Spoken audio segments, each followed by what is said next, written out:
ఇవే కంటి అద్దాలు నలుపు రంగులో ఉంటే అంతా నల్లగా కనిపిస్తుంది. ఇవే అద్దాలు ఎరుపు రంగులో ఉంటే అంతా ఎరుపు రంగులోనే ఉంటాయి. మనకున్న సామెతను గుర్తు చేసుకుంటే, కామెర్లున్న వాడికి లోకమంతా పచ్చగానే కనిపిస్తుంది. దృక్పథము అంటే కంటద్దాలతో సమానం. ఈ దేవుని వాక్యము మనకు దృక్పథంలా పనిచేస్తుంది. ఈ ప్రపంచాన్ని చూడటానికి ఒక ఫ్రేమ్ వర్క్ ఇస్తుంది.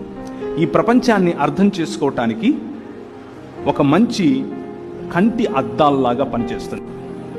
పురుషుణ్ణి పురుషునిగా చెబుతుంది, స్త్రీలను స్త్రీలుగా చెబుతుంది. పురుషుని ఎలా గౌరవించాలో నేర్పిస్తుంది, స్త్రీని ఎలా గౌరవించాలో నేర్పిస్తుంది.